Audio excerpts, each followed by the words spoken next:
这是一个人人都能觉醒的时代，而我却觉醒了人人都羡慕的能力，不仅能用断剑杀穿千军万马，还能使用所有禁忌魔法。一个世纪前，世界各地都陆续出现了许多恶魔之塔，无数恶魔从中飞出，给世界带来了无尽的灾难。在这些强大的恶魔面前，人类毫无胜算。直到人类即将灭绝之时，第一代觉醒者出现了，他们一个个所向披靡，为了阻止怪物从塔里出来，他们多次攻进塔中。这是人类被另一个维度入侵的第一次胜利，而第一代觉醒者被人们称之为英雄，而他们的遗产被纪念在英雄陵园中。图书馆中，我正在兴致勃勃地翻阅着英雄们的事迹。无需念咒语就能吟唱任何法术的魔法师，只用一根树枝杀穿了10000军队的剑客。在如今，他们已经被称为传说中的觉醒者。我的梦想就是像他们一样，留下属于自己的传说。如今手上也出现了被选中者的印记，我一定能成为觉醒者，就像英雄他们一样。而不幸的事情还是发生了，今年是我第3次的资格考试，如果今年再次失败，就再也没有机会成为觉醒者。然而老天还是开了个玩笑，全班人都为通过了资格考试而欢喜，只有我看着手机上落选的通知，沉重的阴霾笼罩全身，眼角出现丝丝泪花。前辈，我们要去参加入学庆祝会了，以这觉醒者的耻辱就负责打扫教室了，至少还能清理一下垃圾不是？似乎永远成为不了觉醒者。这就是现实与梦想的区别吗？手上印记更像是个疤痕，让他痛苦不已。就在这时，班里的男生突然出现，快到学校门口了。原来3年前的同学海琪，如今作为1级觉醒者回到校园接受采访，在记者面前表现得大方得体，对我的迟到表示理解，不断地述说着他曾经对我的帮助。可实际上，他现在连我的名字都想不起来，还是靠同伴提醒才记起。而我们在一起的时候，也没有什么所谓的帮助，有的只是拳打脚踢，从来不把我当人看待，甚至还把钱都拿走。而今天，海琪居然要求他一起参与拍摄采访，目的是什么？我才不要参与他的拍摄采访呢！我绝对不要给他当背景板。就在我打算离开这可笑的拍摄时，你的资格考试又失败了吧？即使浪费你这一天，又有什么可在意的？我回忆起3年前的痛苦，不知不觉就默默承受下来，强颜欢笑地配合着采访，说着违心的话语。我很感激海琪同学，然而采访结束后，也不会有人记得我的名字。此刻我终于明白，即使你是邪恶的化身，只要你拥有力量，每个人都会站在你这边。就在这时，海琪和他的2个同伴走向我，邀请我今晚一起去英雄陵园，只要我去了，他就会向协会请求给我1次补考的机会。海琪表示这样做只是为了提高自己的知名度，具体安排等到了再说。我虽然对此表示怀疑，尽管我非常讨厌他们，但是我没得选择，这是我唯一的机会，这一次肯定能行。原来海琪拍摄的最后一站也在英雄陵园，在拍摄完其他人都走后，海琪独自来到陵园的深处，找到入口了吗？只见他的2个同伴正在这里挖掘陵墓的真正入口。就在这时，我也刚好来到这里，看到这一幕，怒骂道：你们是不是疯了？你们知道这里面埋葬的是谁吗？海琪不屑地踩碎了地上的石块，当然，不过那只是历史的腐蚀罢了，我根本不在乎，我只想要里面的宝物。听到这，我呆愣住了，想到初代觉醒者的英雄事迹，我的偶像，还有我的梦想，我彻底疯狂了，立马冲了过去，想要狠狠地胖揍海琪。然而海琪只是轻轻侧身就躲过了我的攻击，然后在我的腹部狠狠地来了一拳，猛烈的重击让我口吐大量鲜血，捂着肚子不断地在地上翻滚，感觉视线都开始模糊，这是要快死了吗？这时海琪的同伴也刚好找到陵墓下宝藏，只见包裹里装满了各种各样的魔法水晶和武器。海琪拿起一颗水晶欣喜莫高，这光芒居然是水晶自主发出的，这下我要发财了。海琪提起我的衣领，说出了叫我来的真相。你是不是很奇怪，为啥我要骗你过来？因为我听说你一直在图书馆里查阅初代觉醒者的事迹，刚好可以给我们当替死鬼。你因为资格考试失败，心灰意冷，终于决定偷走陵墓中的宝物，然后第2天消失的无影无踪。你光辉的事迹就会出现在第2天的头条新闻上。你觉得这个故事怎样？再见了。说完，海琪就松开了手，而我不甘又愤怒地看着，发不出一丝声音。我就要这样死去了吗？每天的训练，做过的测试，一切都毫无意义，没有人会记得我。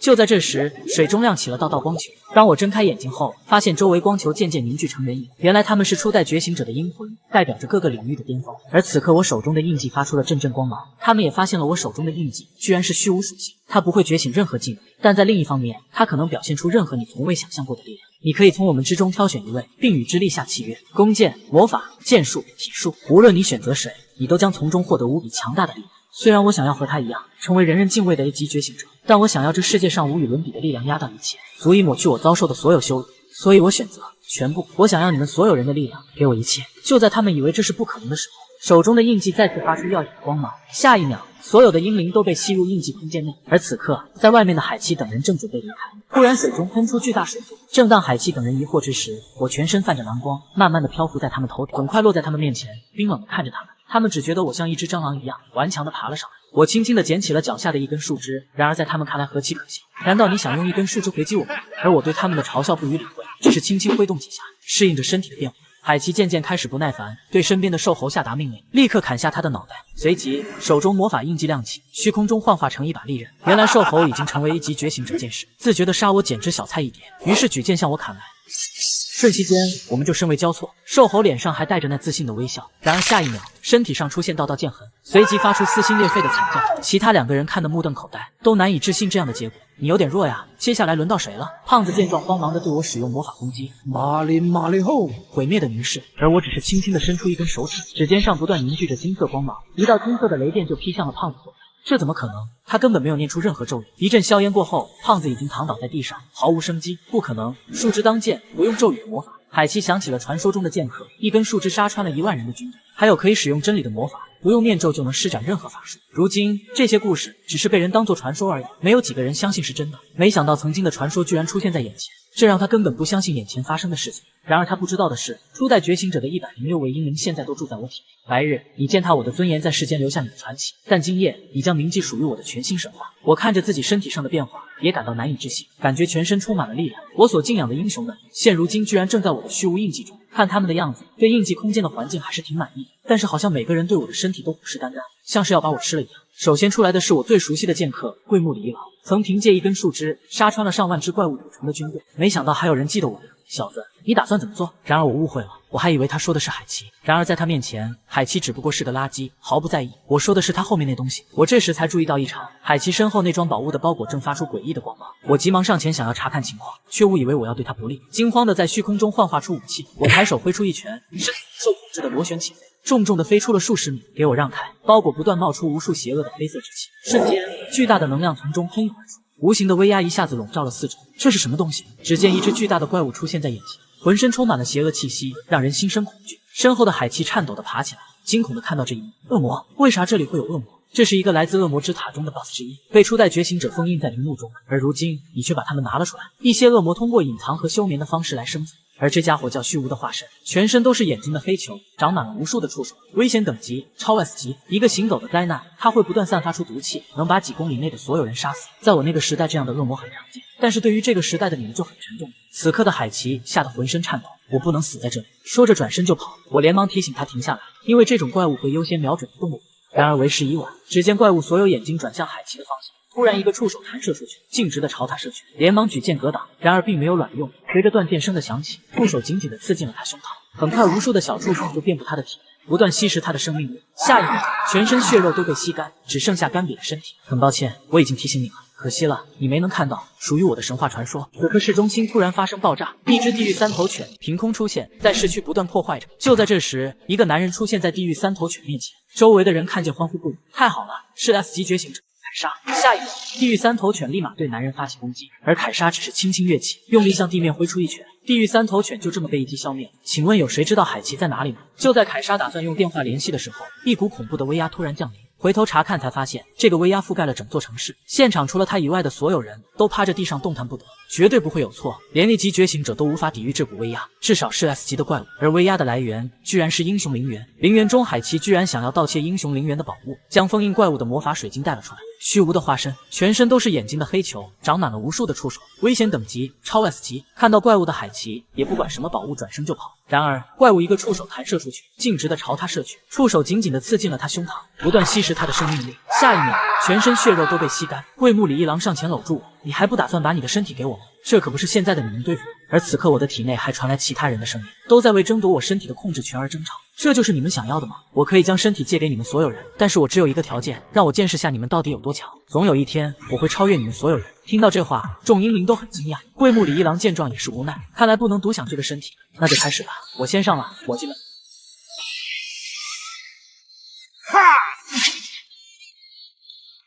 随着一剑斩下，怪物的触手就被斩成了无数段，而手中的树枝也断成了2截，而怪物的反击也接踵而来。随即切换英灵，轻轻侧身躲过，然后对着触手就是一掌，直接就把触手拍断。趁着这个机会，我赶紧俯身捡起地上的木斧，对怪物挥舞着长棍，接着一个倒立旋转，旋风腿，借用触手的力量，借力打力，重重的将怪物砸在地上。怪物随着地面的破碎被弹飞到空中，我立刻拿起地上的弓箭，瞄准发射，无数箭矢同时命中怪物。听到怪物的惨叫声，我并没有停下来，这只是刚刚开始，还没见识完英灵们的全部实力。随即我跟怪物大战了300回合，各自职业技能被我一一使出。最后，我来到海奇的尸体旁，捡起他的断剑，而这时怪物也被我的攻击吓怕，转身就跑，同时还控制着2根触手向我袭来。随即我的眼睛泛起电光，全身被闪电覆盖，触手瞬间化为了焦炭。高高跃起，结束吧！必杀技，一刀两断。怪物被劈成了2半，终于在所有英灵的帮助下击杀了怪物。然而此刻，不远处的树枝上，一只乌鸦目睹了我击杀怪物的全过程。在城市的另一边，一群怪兽尸体被一只一只的堆叠在一起，而怪兽的最上方，一个男人正坐在那里打着电话。什么？已经被打败了？看来我还是慢了一步。知道是谁击杀的吗？通过乌鸦传回的讯息，是一名训练学院的学生。听到这名男子一下子有了兴趣，我想见见他。男人正是目前世界上最强的觉醒者千元。校长好心让我参加补考测试，我却把校长办公室给炸飞上天。训练学院中，全校的同学都在为昨晚的威压感到心悸，还有的学生大夸其词。你知道吗？杀死那怪物的人就是我。然而这样的话，肯定没有人相信。已经10年没出现新的 S 级觉醒者了，居然还有传言说昨晚的怪物是我们训练学院的学员，而故事的主人公正步履蹒跚地从他们身边走过。昨晚的阴灵附身让他感觉身体被掏空。就在这时，一个壮硕的身影突然窜出，将我撞倒在地。这样的失败者不可能是 S 级的觉醒者。桂木里一郎出现在我面前，看着狼狈的我，就你这样还想超越我们？昨天的傲气哪去了？随即环顾四周，感应着整个学院的气息，表示如今这个时代的觉醒者已经堕落到普通人的水平。如果恶魔之塔再次出现，这个世界将会面临毁灭。就在这时，桂木里一郎在人群中感应到一股强大的气息。就在他思索之际，我却接到了老师的紧急通知，立即前往操场参加补考测试。这让我感到意外。所有同学听到这个消息都表示好奇，还是第一次听说觉醒者考试还可以补考的。所有人都打算看我笑话。第一项测试100米短跑，平均时间3.6秒，历史记录2.7秒。顺着一声枪响，我瞬间冲到了终点，成绩1.2秒，打破了历史记录。看戏的众人都被这一幕惊得目瞪口呆。第二项测试3000米长跑，平均时间4分20秒，历史记录3分17秒，而我轻轻松松就跑出了1分17秒。接着是120秒的俯卧撑，平均次数215次，历史记录418次，我的成绩840次。卧推，平均重量400千克，历史记录620千克，我的成绩1280千克。众人看到现在，再次惊掉下巴。在他们面前，我像是换了一个人似的，不再是那个3年都考试失败的弱者。而他们不知道的是，我对自己的表现也感到震惊不已。难道又是你们的力量？而经过桂木里一郎的讲解，才知道，经过昨晚的一战，我的身体早已经脱胎换骨。而此刻，校长办公室中，世界最强的觉醒者千元正拿着平板看着我的资料。原来正是千元的建议，才让我有了这次补考的机会。校长站在旁边，对此次突然的补考感到疑惑。只因我3年来体能上表现都还算不错，但是却一点魔力迹象都没有。我觉得这是浪费您的时间。然而千元却对我充满了信心。魔力测试现场，全校学生都前来围观，而我来到测试风扇面前，需要在10分钟内用魔力控制风扇转动，平均得分1513转，历史记录4022转。过去3年，不管我怎么努力，都无法使出魔力，更别说控制风扇转动了。但是我现在能感受到，它就在我的周围，不断的进入我身体，而且我似乎能够通过呼吸控制魔力进出的速度，然后将魔力汇聚在手掌中注入，随即风扇缓缓转动。风扇如同我的手脚一般任我驱使，随着我的魔力不断输出，风扇转速越来越快，计分表也在飞速跳动，一股强大的巨火升起，现场一片混乱。下一秒，巨大的风扇爆炸开来。高速旋转的扇叶竟然脱离地面弹射出去，我携着强大的气势冲向了教学楼方向，直冲校长办公室。下一秒，一声巨大的爆炸声响起，烟尘过后，扇叶也静静地卡在教学楼中间，而校长早已被吓得口吐白沫，晕死过去。只有千元和他的秘书淡定地坐在一旁。看来我找到了一个能成长到和我一样高度的人，真是太让我兴奋了，哈哈哈。而操场上的我难以置信地看着自己，这是我做的。考官慌忙公布我通过了测试，成为了一名真正的觉醒者。同学们见状也为了见证历史的一幕，欢呼雀跃。我终于通过了考试，3年的努力没有白费，终于为梦想迈出了第一步。桂木里一郎早已预料一般，经过昨晚的战斗，我体内的潜能被唤醒，虚无印记的主人怎么可能是普通人？我们已经等了1个世纪，你也许就是能实现我们心愿的人。就在这时，一股强大的能量从天而降，烟尘过后，千元从中走出。我看到眼前之人，惊讶不已，是这个时代最强觉醒者千元。为什么他会在这里？居然还主动向我握手。恭喜你通过了考试，成为一名合格的觉醒者。正在我懵逼之时，千元居然提出了一个额外的测试考验，那就是打我一下。我不敢相信自己的耳朵，这是在做梦吗？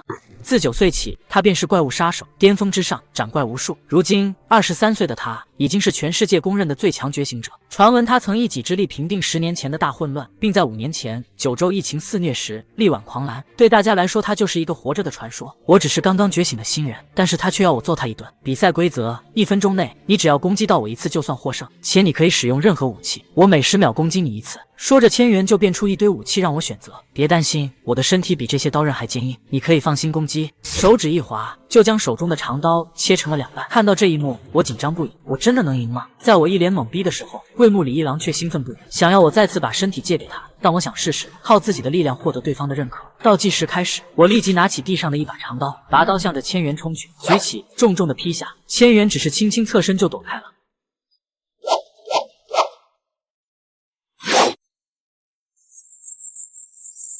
我不断挥舞长刀，却始终不能碰到他。围观的同学都兴奋不已，不愧是最强觉醒者，居然能在躲避攻击的同时，还能一直盯着手机，左突右击，上挑下劈，均未奏效。我不甘心地问自己，为何连1次都触不到他？就在这时，第一个10秒来了，一根手指出现在我眼前，随即就是一记脑瓜崩。幸好我本能地歪了下头，强大的能量擦身而过。回头望向地面，一条深深的沟壑出现在我眼前。如果刚刚被击中，我就挂了。这还是测试吗？此刻，千元看着我感到疑惑。他在我身上感受不到力量波动，却躲过刚刚致命一击。而我知道，不能这样下去了，必须找回昨晚战斗的感觉。立刻调整呼吸，再次举刀挥去。随着我的攻击，挥刀的速度越来越快，我的变化让千元一惊，围观人群都惊呼起来。速度越来越快，就连相机都快无法捕捉到我们的动作。然而我知道，这样的速度还是不够，必须更快。下一个10秒来临，千元弯腰躲闪我的攻击，同时伸出一个弹指，一股恐怖的能量宣泄而出，直接命中我的胸膛。我被击飞数十米，直至撞击到教学楼上，整个身体嵌入进去。我猛然吐出一口鲜血，太棒了，太棒了！我的对手是最强觉醒者，如果换成以前，早已经死了。虽然以我目前的实力不可能通过他的测试，即便如此也没有关系。随即我再次冲向千元，然而此刻千元已经对我失去了兴趣。你的表现让我很失望，该结束了。说着就用手刀重重的给我来了一下，我的视线随即变得模糊。你的实力确实很强，但是那只是针对普通人而已，还远远没有达到我想要的水平。很失望没有看到昨晚那股强大的力量。千元打着电话转头离开。就在这时，一股恐怖的波动从身后传来，我裹挟着强大的能量再次站了起来。还没结束呢，现在才刚刚开始。黄头小子，希望你能让我玩得开心点。他是古代最强觉醒者之一，桂木李一郎，仅凭一根树枝就能杀光上万头怪物。而他是现代公认的最强者，千元，曾一己之力平定大混乱，如今借由我的身体展开古今最强之战。千元眼中闪烁着兴奋之光，这正是他渴望的战斗。没错，就是这个。昨晚那股强大的气息再次出现，但为何他似乎判若两人？是某种神秘技能的作用吗？不管怎样，眼前之人已化身为怪物。李一郎对千元的愣神感到愤怒，一刀狠狠劈下，速度与力量大幅度提升。恐怖的剑气划过，险象环生，教学楼因此遭殃，学生们四散逃窜。千元对我的变化感到困惑，不仅是因为我速度和力量的提升，而是我原本拙劣的剑法，如今却如同身经百战的剑客，能预判敌人的动向，剑法如同激流般变化莫测。这样的实力确实能够击败 S 级怪物。40秒过去了，千元兴奋地挥舞手刀，向着李一郎突袭。然而李一郎轻松闪避，仿佛这样的攻击只是微风拂面。你的攻击太弱了，李一郎冷笑道，随即发起反击。千元跃起躲避，太厉害了，你比我想象中还强。围观的学生们目瞪口呆，不敢相信眼前这一幕。然而看着千元，桂木李一郎却感到无趣。放下所谓的规则来战吧，被束缚的你真是难看，让我见识下你真正实力。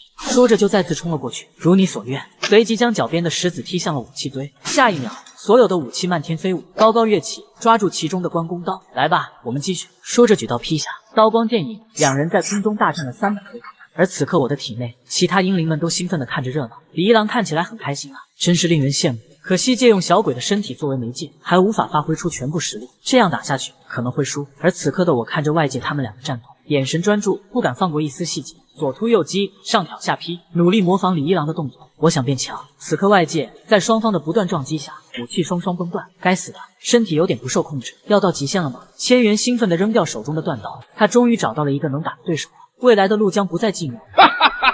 还有10秒，李一郎瞥向后方，在那里，随即向教学楼方向跃去。2楼的壮汉一脸茫然，不知为何向自己这边而来。李一郎迅速夺过长刀，借用一下，千元紧随其后，对着教学楼方向就是一拳重击。教学楼再次爆炸，但愿那群无辜的同学没事。从烟尘中冲出，两人在墙壁上再次展开激战。教学楼被打得千疮百孔，千元越打越兴奋，战斗到校长办公室外，想要拿刚刚的扇叶当武器。瞬间李一郎感受到对方气场发生了变化，第一次感到了危机。只见巨大的扇叶被高高举起，重重的砸下。突然，一张剑气组成的蛛网浮现，李一郎的绝技碎裂斩，瞬间扇叶被切成了无数块。千元惊讶地看着眼前这一幕，简直太棒了！就在李一郎打算乘胜追击的时候，手中的长刀却分崩离析，而正上方千元裹挟着能量的右手，准备对着李一郎使出最后一击。59秒，此刻在半空中的李一郎已无能为力。就在这巨大能量轰击而来之时，我再次拿回了身体控制权，高高跃起，在我眼中，动作变得如此缓慢清晰，手掌轻轻擦过对方的手背，攻击也随即偏移。李一郎和千元都难以置信地看着这一幕，而作为代价，我的整个手臂都废掉，但我还有左手，这就是我的最后一击，带着仅剩的力量，重重地砸向千元。真正的战斗是强者之间的互相碰撞，从攻防之中不断的寻找获胜的时机，往往只在一瞬间。对于强者之间的对弈，一般不会留下一丝间隙，如同围棋一般密不透风。但是这小鬼居然在那一瞬间把握住了，就连我也没看见的那一丝丝机会，对于他来说，或许是踏上强者道路的第一步。我带着最后的希望直飞冲天，用最后的力量一拳挥向千元。什么？在我以为稳操胜券的时候，不可思议的事情发生了。只见千元一只手还摆着刚刚攻击的姿势，而另一只手居然能在这瞬间抓住我挥出的拳头。可恶，就差一点点，就这么结束了。然而在我彻底放弃的时候，千元却微微一笑，抓着我的拳头，向着他的脸轻轻靠上。恭喜你合格了，我都惊呆了，还能这样！震惊过后，我虚脱的晕了过去。全校同学见到这历史性的一幕，都欢呼不已。那个万年吊车尾居然打中了最强者千元。当我醒来之时，惊讶的发现竟然是千元的同伴灵正在帮我疗伤。你最好先别动，你的手臂伤得比较重。还有，恭喜你通过了测试。听到这，我惊讶的坐了起来。合格了，我真的有打到千元吗？这么快就忘了，有点过分哦。原来千元就在旁边微笑的看着你，确实合格了。然而我回想起来，能跟千元打得有来有回的那个是李一郎，而只有最后那一击才是我自己。然而还被千元轻松挡住了。这时千元却说他最后那一击躲避的太棒，我这是被认可了吗？还有这个测试合格后会有什么事情吗？我不是说过了吗？只要合格了，就让你成为我们的同伴。然而旁边的林似乎对这词很不满。同伴，此刻我一脸懵逼，你之前好像没说呀。千元看着教学楼上的众人，表示这里不是说话的地方。晚上我去你家详细交流关于我们的真正敌人，到时候很想知道你会如何选择。晚上我躺在床铺上回想千元的话语，我们的真正敌人，自从恶魔之塔出现后，大量的异次元怪物从中飞出，我们的敌人不是那些怪物吗？除此之外还有什么？正在我胡思乱想的时候，楼下传来动静，是千元来了。我立马下楼准备迎接，然而看到是却是老妈躺倒在地上，这到底是怎么回事？只见一个男人正坐在我家厨房，吃着老妈忙活着一天的晚餐。你是谁？对我妈做了什么？很高兴见到你，我叫灰谷吾郎 ，S 级觉醒者，是千元那家伙的同伴。你赶紧收拾好行李，我们马上前往根据地。然而我才不管他说什么，愤怒地挥出拳头，猛烈一击却是什么也没有打到。灰谷却悄然出现在我背后，你这是怎么了？我可不喜欢开玩笑哦。听着对方戏谑的话语，玄关地板上躺着的母亲回想起小时候的点点滴滴。从小我的父亲就离开了人世，是母亲一个人辛苦把我养大。为了庆祝我通过了考试，今晚特意煮了丰盛的晚餐。我转头狠狠看下对方，我再说一遍，你对我妈做了什么？而印记空间内，初代英灵都看着眼前这一幕。这就是现代的 S 级觉醒者，作为小鬼的对手刚刚好。作为我们的宿主，让我们看看你如何应对。我只因为被附身了一次，就学会了所有职业的技能。晚上我在家发现老妈倒在地上，而家里不知什么时候多了一个人。你说的是你妈妈呀？你猜猜怎么样？可爱的小不点，生气了。说着举起手刀就向我劈来，我冰冷的看着，抬起手来就轻轻接住，一个旋转，手臂向下甩动。灰谷难以置信的看着自己失去了平衡，然后直直的飞出了窗外。印记空间的英灵看到这一幕也是惊讶，这不是我的绝技神之手吗？没想到这小鬼就见过一次就学会了。灰谷一个翻身重新站起来，刚刚怎么回事？难道是太极？感觉被自己的力量甩飞出去。情报上不是说这家伙只会剑术，而且非常莽撞。我光着脚从碎石中走出，浑身包裹着强大魔力。我再给你一次机会，回答我的问题，你到底对我妈做了什么？哎呀，你现在的表情我很喜欢，告诉你也无妨，是毒，剧毒无比且无药可救。运气好的话，还有机会留下遗言。我想知道你为什么要这么做？你不是千元的同伴吗？你是傻瓜吗？你不是我的同伴，只会变成我们的木偶。像你这么天真的人，很容易被人抓住弱点的。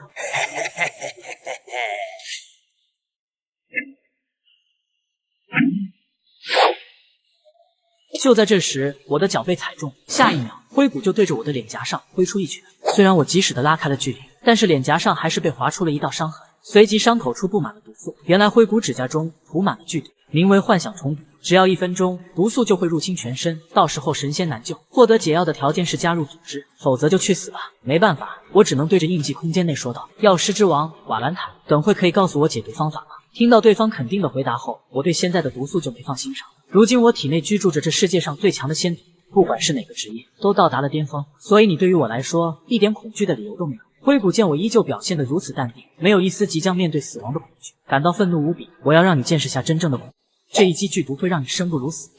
我侧身躲过，而我身后的树木瞬间枯萎。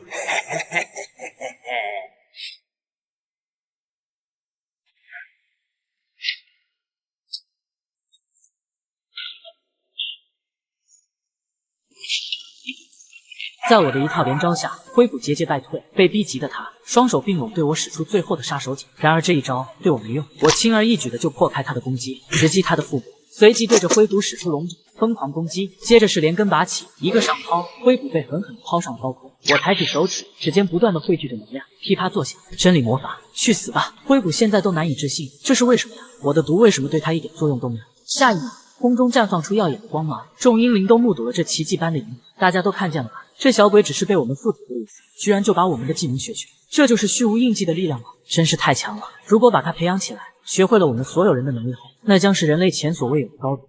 你敢相信，原本害羞腼腆的药师之王附身男主身体后，就发出猥琐的笑声，在男子的下方指指点点。一群黑衣人在城市上空飞奔，速度行动，确保在千元他们赶来前完成任务。组织已经开始行动了，我们也不能落下。你好啊！这时千元突然出现在身后，你们已经是最后一批了。说着就伸出手指，就来了一击脑瓜崩。领头之人就在惊恐中见了上帝。解决完后，千元连忙打电话询问林那边的情况，而林也正好赶到我家上空。然而他惊讶地发现，我好像来晚了，那个 S 级的觉醒者已经被解决了。千元也赶到了我家，看着我完好无损，开心不已，连忙询问是否有人中毒了，他这边可以帮忙解毒。然而已经没事了，我母亲现在已经安然无恙，正躺着沙发上休息。而空间中的李一郎却吐槽道：“怎么会没事？刚刚要不是瓦兰坦及时调配出解药，他们2个都已经见上帝了。”原来在打倒敌人后，瓦兰坦立马附身，控制我的身体在灰谷身上提取血气。看事情都解决了，千元连忙向我道歉。原来我白天和千元打斗的视频被传开，因此我被很多组织盯上了。千元之所以来晚了，就是在解决这些组织的问题。而地上这个 S 级觉醒者根本不是千元的同伴，只是想冒用千元的名义带我离开。这时林突然冒出，表示任务已经完成。只见之前战斗所破坏的建筑居然已经恢复如新，那我们就进去谈谈正事吧。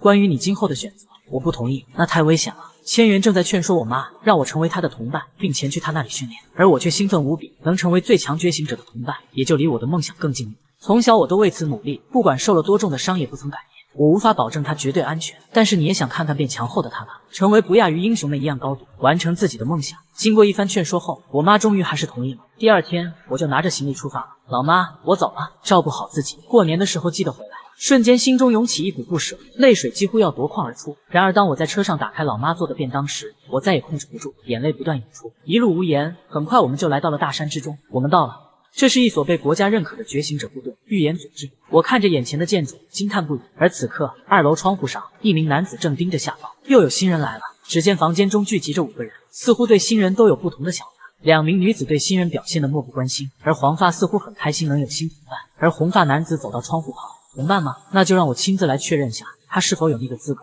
我拿着行李看着这基地，惊讶不已。就在这时，空中突然出现一个人影，看招！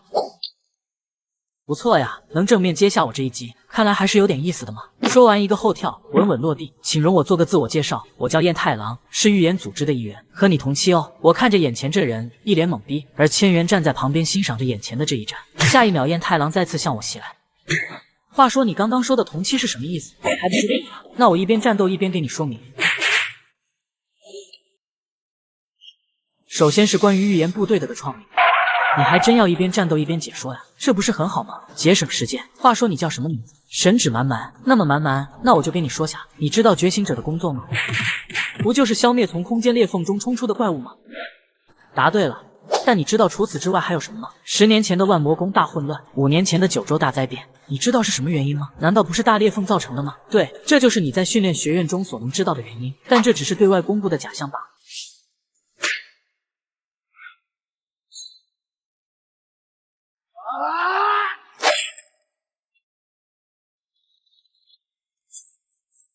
真相是，这些都是来自异次元的入侵行动。数百年前，恶魔之塔突然出现，就是来自异次元的第一次入侵。而到如今，背后之人在不断对我们世界进行试探，原因不明。但是如今这个年代，觉醒者比塔时代弱了很多，拥有堪比先祖们能力的觉醒者少之又少。为了抵御异次元入侵，于是就有了预言部队。那些拥有预知能力的人，每当发现灾难再次出现，被选中之人就要迎头而上，解决危机。而我们就是被选中之人。从今天开始，你也是我们中的一员，能连续挡住我的飞踢，同期中你也是第一个。欢迎来到预言部队。就这样莫名其妙的战斗过后，我得到了对方的认可。同期的其他人正站在房里，目睹了刚刚发生的事情。然而下一秒，他们突然消失不见。看来不亲自验证，他们是不会认可你的。彦太郎热心地领着我前往宿舍。夜晚，我坐在床上，思考着白天彦太郎的话。我真的能战胜异次元的幕后黑手吗？一股不安笼罩心头。不要胡思乱想。众英灵们突然出现在我眼前。你现在能做的就只有不断变强。我们商量好了，决定把你培养成人类最强觉醒者。不管是那个千元，还是我们这些初代觉醒者，都没有成为人类最强觉醒者的资质。而你可以作为我们所有初代觉醒者的弟子。你敢相信吗？106位英灵要同时收我为徒，想把我培养成人类最强觉醒者。我感到很惊讶，之前明明只是想要我的身体，如今为啥全部改变了主意？那是因为你的身体只有一个，想要得到，那我们必须干掉其他人。没有谁能保证自己能在这大混战中取胜。而看到你和 S 基督王的战斗，你居然能一一使出我们的绝技。尽管在威力和精度方面上有不足，但基本技能已成型。虽然不知道是不是虚无印记的效果，但可以肯定的是，你的天赋是吸收力比任何人都要强的能力。所以我们改变了主意，比起获得身体，培养你会更有意思。听着李一郎的话语，眼泪不知何时夺眶而出。3年里，我被认为没有任何才能的废物，从来没有人对我抱有希望，有的只有欺凌和嘲笑，甚至连名字都不曾被人记住。这样的我曾以为已经没有未来。然而，先是千元对我实力的认可，如今初代英灵们又说我有成为最强觉醒者的资质。真的可以吗？在我的人生中发生这么开心的事情，真的好吗？我憧憬的先辈们对我有这么高的期待，多年的委屈如同泉水般化作泪水涌出。就这样，我成为初代觉醒者的徒弟。从李一郎那得知，我的虚无印记中，时间和空间都变得很虚幻，特别是我睡着的时候，时空的使用要比现实更自由。从现在开始，我必须一边睡觉一边训练，且每天要在虚无印记中训练100小时，属于我的修行开始了。拜托了，老师们。第二天，我一早起来就碰到了一起洗漱的彦太郎，看到我无精打采的样子，打趣道：“昨晚是不是没有睡好？”然而当他仔细望向我时，他惊讶地发现我今天的气息发生了变化，魔力在身周缠绕。下一秒，彦太郎就向我飞踢而来，而我只是轻轻弯腰就躲了过去。肚子饿了，我先去食堂了。说着我就离开了，留下彦太郎一脸疑惑。他刚刚的脚踢速度比昨天的更快，然而我却更加轻松地躲了过去。来到预言食堂，彦太郎领着我坐到了长发少女的对面。当我看清楚对方的面容后，才发现这不是昨天在屋顶上围观中的一位吗？对方好像对我很不友好，对我的自我介绍也熟视无睹。新来的，你的名字我没打算记住，如果我认可了你，自然会叫你名字的。现在我接到了一个预言任务，有胆量就跟我来。在浩瀚的历史长河中，人类意外发现了一本被誉为毁灭之书的古老预言典籍，而这是人类发现的最早一本预言之书。这本书的笔记虽显稚嫩，却详细记载着未来80年间世界将面临的重大灾难。每个预言若成真，都将给世界带来毁灭性的破坏。1945年，当人类深入南极大陆，在厚厚的冰层下3000米处，这本神秘的书籍重见天日。当探险家巴纳德·罗素翻开书页，第一行字便映入眼帘：“你好，巴纳德。1945年3月17日11点35分，天气晴。”探险家巴纳德发现毁灭之书，这一发现震惊了世界，人类决定相信书中的预言。月球背面，宇宙巨幕，攻击性病原菌。每一个预言都如同悬在人类头顶的达摩克利斯之剑。为了阻止这些灾难的发生，人类成立了专门的预言组织，对每一个线索进行收集与分析。预言中的灾难被分为4个等级：3级，一个或多个地方的破坏；2级，一个国家或者大陆的大范围灾难；1级，能影响全球范围的剧烈变化；特级，确定了能摧毁世界的大灭绝。特指毁灭之书中的预言。受长发少女的邀请，我和彦太郎加入了此次预言任务。3人小队迅速抵达目的地，只见街道中央裂开了一道中等规模的空间裂缝。我们3人径直朝空间裂缝处走去。海莎见我们到来，连忙劝阻道：“这里很危险，普通人请立即离去。”今日的预言为3级，空间裂痕是中等规模，预计是 B 级。根据3级书籍黄色诗篇中的预言，裂缝将会越来越大。下一秒，裂缝真的扩大了许多，从中走出数头 A 级狼人。海莎随即摆出战斗架势，对着魔物方向就是一拳。然而数量太多，现场的众多觉醒者还是不敌，只剩下凯莎一人艰难抵挡着。而空间裂缝中传出更加恐怖的气息。就在凯莎为此犯愁的时候，看见我们3人朝着战场中央走去。只见长发少女轻轻地抬起手，最高的炼金术，水银之枪，瞬间击穿了数头狼人。彦太郎也紧随其后，使出留步一脚一个狼人。实力之强令凯莎都感到震惊。此刻相比，凯莎这个 S 级觉醒者更像是普通人。空间裂缝中的邪恶气息愈发强烈，只见裂缝处一只恐怖的魔物即将冲出。居然是 S 级以上的魔物，兽人、雷奈尔等级 S 加。变态狼和长发少女立马发起了攻击。然而两人的攻击却毫无效果。看来普通的物理攻击很难对这魔物造成伤害。与此同时，魔物向着长发少女的方向袭来。就在他打算凝聚水银防御时，我立马站到了他的前面，用手掌挡住了魔物的冲撞。接着一股强大的力量从手掌处发出，穿透进魔物的身体中，随即发生了猛烈的爆炸。众人看到这一幕都目瞪口呆，一击就打败了超 S 级的魔物。果然今天早上的不是错觉，蛮蛮在一个晚上的时间变强了。我感受着自己身体的变化，这是昨晚训练圣拳的成果。穿透外层的防御，从内部进行破坏。我开心地看向后面的少女，现在可以告诉我你的名字了吧？她微笑道。小公蟹。这个世界存在着各式各样的预言之书，而人类为了阻止预言中的事情发生，成立了一个国家级别的预言组织，并将预言分为4个等级：3级一个或多个地方的破坏，2级一个国家或者大陆的大范围灾难，1级能影响全球范围的剧烈变化，特级确定了能毁灭世界的大灭绝。目前特指毁灭之书中的预言，每当预言发生，组织就会派遣被选中之人前往解决危机。今天小宫西邀请我们参与此次3级预言任务，迅速将空间裂缝周围的魔物清理干净。他们2人熟练地站在裂缝处。新来的，我们打算进去了。在一旁的凯莎听到这话，吓得不轻。裂缝里面可是异次元，情理之点。然而我没有一丝犹豫，径直地向裂缝处跑去。随着我们3人的进入，凯莎都看呆了。对于他来说，根本没有勇气踏进空间裂缝。他们难道就是传闻中的秘密组织？来到空间裂缝中，里面就有无数头狼人向我们袭来。而小宫西打这些狼人已经轻车熟路，只是一击万箭齐发，就瞬间秒掉了他们。我和燕太郎在后面轻松叹息。就在这时，一头女熊出现在小宫西面前，燕太郎立即上前帮忙抵挡，轻松戏耍这只笨熊。一套华丽连招过后，还不忘摆出一个帅气的造型。我看准时机，模仿燕太郎的攻击，给狗熊又来了一套一模一样的连招，对着燕太郎调侃道：“是这样子吗？”很快我们解决一路上的杂兵，一路来到裂缝空间的最深处，一个庞大的身影从天而降。BOSS 失明的牛头人，等级 S 加加加。小宫西毫无畏惧，立马发出了攻击。至高的炼金术师，只见牛头人脚下出现了一道炼金术魔法阵，黄金炼成，瞬间无数把黄金宝具从中飞出。小宫西不断消耗魔力，对牛头人进行压制。燕太郎看到这华丽的输出，瞬间会意，正打算上前给牛头人致命一击。然而在后面的我看得很清楚，小宫西的攻击对牛头人毫无效果。在他们对我表示疑惑时，牛头人动了。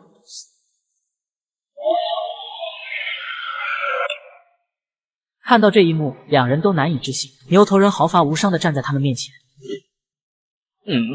炼金术师刀柄在我身后浮现，可惜了，这么优秀的人才啊！那个姑娘能在这个年龄，居然能在炼金术上的造诣能达到这样的高度，只可惜使用方法不对。这个 BOSS 的物理抗性是100%。蛮蛮，借用下你的身体，让我来为那个姑娘示范下真正的炼金术。随即来到小宫西旁边，凝聚出大量水银。水银炼成，瞬间牛头人的下半身就被水银包裹。看到这一幕，小宫西惊讶不已。你怎么会炼金术？而且你在做什么？物理攻击对那魔物无效，愚蠢的家伙！你的炼金术还是太年轻了。物质有3种状态，能造成伤害的不一定只有固态，比如沸腾吧。只见牛头人身体变得空，嘴里冒出大量滚烫的水，伴随着大量蒸汽吹拂而来。就这样，一头超级 BOSS 竟然就这样被活活烫死了。我的第一次任务就这样顺利完成。黄色诗篇中记载的3级预言被成功阻止，此次任务也顺利落下了帷幕。击败失明的牛头人，达成。男人只是因为秒杀了一头 BOSS， 竟被紧急派去调查神秘的小镇。在这个世界中，每个人的能力都源自手上独特的印记，决定了他们的职业道路。有操纵魔法的魔法师，有力量超群的武者，还有擅长刀剑之术的剑客。而如今我却能使用出多种能力，这让小宫西感觉不可思议，也因此承认了我的实力。离开空间裂缝后，我们就打算回去提交报告，给众人留下帅气的背影让人仰慕。很快就回到了预言组织本部。当我们来到研究室第3会议室时，发现这里已经有人了，正是同期中的红毛，当初站在中间的那位。既然人都到了，那大家都一起听听吧。随即立原市长打开分析小组送来的影片，只见影片中只有一个烧得通红的物体，这其实是一本预言之书。它被发现于被烧焦的火山带，一直被搁置至今。经过 X 射线和 AI 的最新技术，已经破译了一部分内容，其中有一条关于岛国的预言。听到这，众人都十分震惊，因为已经很久没有发现全新的预言了。由于所有的正式成员都外出了，所以我想拜托4位去帮忙调查下。详细情况已经发送到你们邮箱，请各位立刻出发。因此，我们就稀里糊涂的接了此次特别任务。关于此次预言信息极少，任务等级未知，而主要做的只是调查。出现任何意外情况，请确保自身安全，必须等待正式成员前来再行动。由于目的地比较远，大伙基本都在车上睡着了。只有小宫西强撑着，最后还是抵挡不住身体传来的困意，很快就睡了过去。然而，当他再次醒来的时候，车上只剩下他一个人。小宫西气冲冲地跑下来，指责众人：“你们这群人到了为什么不叫醒我？快看前面！”小宫西这才反应过来，大家的反应不对劲，连忙看下前方，只见一个巨大的魔字形成的魔法阵笼罩在这片区域的上方。我们还是来晚了，预言已经发生了。根据资料上描述，这水晶柱中的骸骨应该就是那23位村民。此次预言和30年前歌山消失的公寓很接近，那次预言差一点打开了异次元通道。就在这时，紫色水晶发生异动。就在这俩怂货在犹豫该怎么办的时候，红毛立马站了出来，表示就由他阻止吧。这是把市长的警告给无视了呀！突然，一股强大的魔力从他们身后爆发。没错，就是我。在天才面前，似乎没点实力都说不上话。我觉得可行，就由我们前去阻止此次危机。其他3人没想到我一个新人会这么说。希望你不要成为累赘，跟我来。说完，红毛就跳了下去。就这样，心愿达成一致，纷纷跟上。而印记空间中，初代觉醒者看到外界的状况，感慨道：“这气息真令人怀念，一股禁忌之术的气味。”美丽的月色下，一块墓碑前，一只手破土而出。古代男子只是用鲜血写了一个魔字，就将自己复活在现代社会。传说在很久以前，有一名觉醒者，是当时的妖术师之首板东竞技。然而他却在太平盛世残杀了大量平民，最后败给了同是觉醒者的阴阳师。在逃亡中，他来到了一个村庄，将整个村子屠戮殆尽。虽然我失败了，但是总有一天我会再次复活，君临这个世界，成为吞噬所有生命的魔王。用血液刻画的魔阵，献祭阵中所有生命，复活到现世。我们一行4人作为新人，本来只是前来调查此次预言的，但是没想到现场情况如此糟糕，我们就自作主张前往阻止。BOSS 板东竞技，等级未知。只见板东站在月色下，熟悉着刚刚复活的身体，力量还没有完全恢复，看来是祭品的数量不够。就在这时，我们4人从背后冲出，对着板东使出各自绝技。然而对于他来说，来得正好，我的食物好像有了。下一秒，男子手臂一挥，自己就瞬移出攻击范围，同时我们脚下出现了一个魔法阵，瞬间被恐怖的爆炸波包围。烟尘过后，幸好大家都没有大碍，但是我发现了不对劲，立马提醒空中的2人小心脚下的魔法阵。然而还是晚了，无数血手缠绕着他们，使得他们无法动弹。就在板东觉得稳操胜券之时，我突袭到他身侧。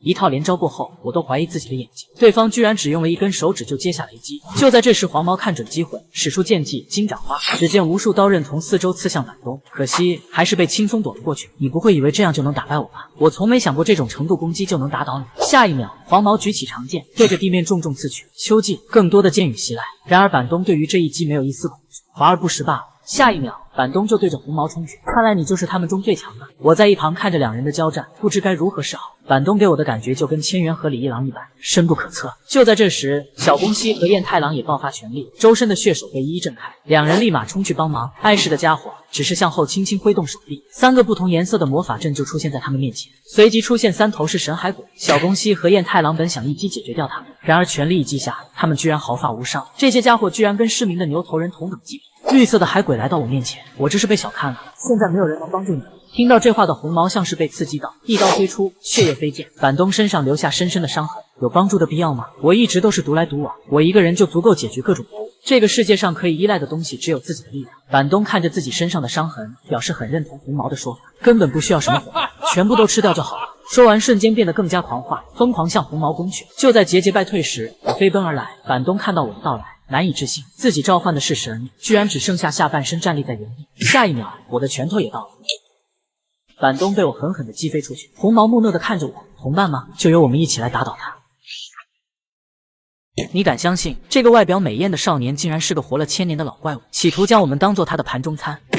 我一拳将板东击飞，站在红毛身旁，决定共同面对这个敌人。一个人是无法战胜他的。彦太郎和小宫西都被海鬼缠住，一时半会脱不开身。如今只能是我和红毛可以共同对付这个 BOSS， 齐心协力一起打倒吧。然而独来独往的红毛果断拒绝了，我的战斗不需要其他人的帮助，那家伙由我一个人打倒。就在我打算询问为什么时，板东已经攻击而来，一手一个妖术黑暗球瞄准我们。红毛立即挥刀切断对方的手臂，并后跳躲避攻击，而我却没有这么幸运，被这波能量炮正面击中，随即被轰飞出去。板东随即把空中的断手接上，与红毛再次拼杀起来，而被轰飞的我在地上留下深深的。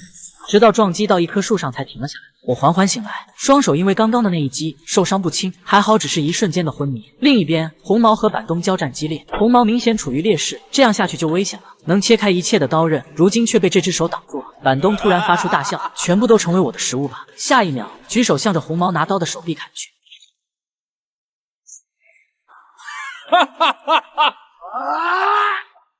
面对如此激烈的战斗场面，我不禁感到胆战心惊。对方是非常厉害的妖术师，居然能使用如此精准的死后复生的禁术。如果在大城市有大量的祭品，这家伙真的可能会作为魔王出现人间。所以必须在这里阻止他，把身体交给我们其中一个。这一次就由我们来打倒他。不要，这不是修行，而是真正的战斗。我不能每次都依靠你们，总要面对的，是吧？还记得当初的诺言吗？我一定要超越你们所有人。听完我的话后，李一郎哈哈大笑起来。去吧，按自己的想法做，让我们看看你修炼的成果。好的，师傅。说完，就向着战场急速而去。战场上，红毛被打得节节败退，艰难挡住板东的手刀。下一秒，红毛被高高的挑飞，板东看准时机，双手凝聚出一个黑暗球瞄准。高空中的红毛手臂已经失去了知觉，长刀脱手飞出。到这里为止了吗？就在红毛打算放弃的时候，一只手接住了长刀。借我一下，剩下就交给我吧。红毛就看着我拿走了他的武器，失去平衡，掉落回地面。此刻，板东的攻击也蓄力完成，冲着我发射而来，一刀流。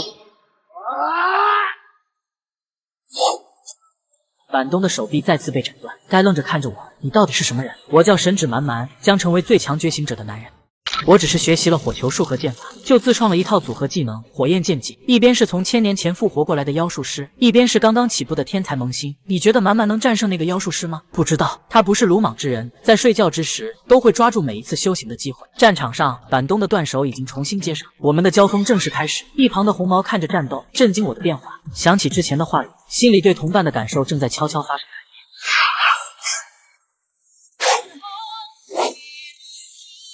妖术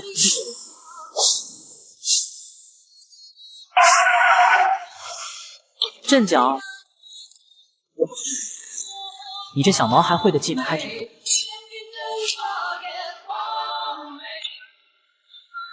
一阵爆炸过后，碎石乱飞，我立即使出在印记空间中学习的技能不好，近光反射，瞬间来到板东身后，对着板东脑袋就是一刀。只可惜还是被躲了过去，仅只是擦伤了脸颊。当我再次袭来时，已经错过时机，攻击被挥手挡下。下一秒，脚下出现了巨大的魔法，猛烈的魔法能量炮随即爆发。我从烟尘中飞出，立即调整好状态。我相信，只要我能将师傅们教我的灵活运用在战斗中，我就一定能获胜。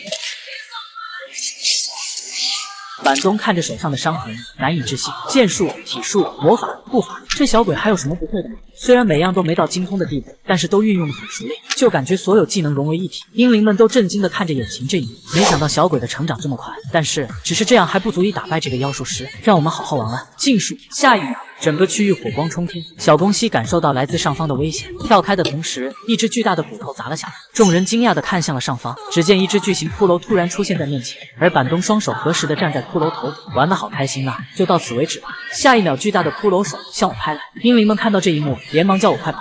还是不行吗？现在的我还是不够强，但是我不甘心。突然脑海里想起了梅雷斯的教导，学习魔法要循序渐进，首先是初级魔法火焰，而李一郎所教的剑法讲究的就是一击斩断。挥剑的瞬间，忘记所有迷茫和恐惧。此刻的我左手燃烧着梅雷斯教我的魔法火焰，右手握着李一郎教我的剑法，双手慢慢靠近。下一秒，奇迹发生了，我手握的长刀燃起了熊熊。梅雷斯和李一郎看到这一幕都难以置信。我举起火焰长刀，下地狱吧，板东！说完就一刀劈下，扬言断绝。就这样，板东被劈成了2半，别再回来了。自创技能是有多简单？首先你要先找一把长刀，然后再随便释放个火焰，两者结合，你的自创融合技就成功了。然后随便一剑，巨型骷髅就被劈开，火焰慢慢降起。而被劈成2半的板东惊讶地看着这一幕。印记空间中的刀柄看到这一幕兴奋不已，原来如此，这太有趣了。满满的异常之处在于能够使用所有系统的技能并随意切换，如今居然能同时使用2种能力并将之融合，自创属于自己的技能，也就是说未来可能还会更多。听完刀柄的分析，李一郎开心不已，你的未来充满了可能。回到战场上，我已经用尽了最后一丝力量，随时可能倒下。本以为战斗已经结束，然而就在这时，板东断肢处不断冒起血泡，很快被斩断的下半身奇迹般再生了。刚刚真是太危险了，如果击中的是脑袋，我真的就挂了。说着就在手里凝聚个黑暗球，我绝望地看着这一幕。就在即将发射之时，一道剑光划过脖子，献计，山春，红毛一刀划过，板东难以置信地看着自己的脑袋飞起，没想到会是你。话未说完，红毛深知补刀的重要性，立即将板东大卸8块。板东在生命最后的时刻却看到了这一幕，只见红毛一个滑铲过来，稳稳接住即将倒下的我。这场景让他想起了过往，在一个寒冷的冬天，饥寒交迫的板东怀里抱着奄奄一息的哥哥。哥哥，坚持住，很快就会有食物的。然而哥哥还是走了。桥上载歌载舞，宛若天堂；桥下如同人间炼狱。从此就只剩下板东一人。在他消亡的最后一刻，突然感觉一个人虽然很轻松，但是好寂寞呀。就这样，曾经最强的妖术师彻底消失了。燕太郎和小宫西这时才跑了过来，询问我们的伤势。大家都活着，真是太好了。就在这时，异变发生，只见空中的结界出现裂痕，整个结界将会在内部崩碎，产生的能量足以吞噬整个小镇。除了我已经晕倒过去，其他3人同时摆出攻击状态，打算在结界崩碎的瞬间使出最强一击，希望能将冲击减弱。这时，我的身体动了，高举长刀，凝聚力量。其实是李一郎再次控制我的身体。满满，干得漂亮，接下来就交给我吧。下一秒，结界彻底破碎，一股恐怖的能量直冲4人。同一时间，在结界外的不远处，3名男子正朝着这里打来。看到结界彻底破碎，3人都停了下来。看来我们来迟了。就在这时，一股蓝色的能量冲天而起，李一郎的全力一击冲开了结界的能量。3名男子难以置信地看着这一幕，好厉害的剑闪！来人正是前来救援的正式队员，预言组织苏方队队长。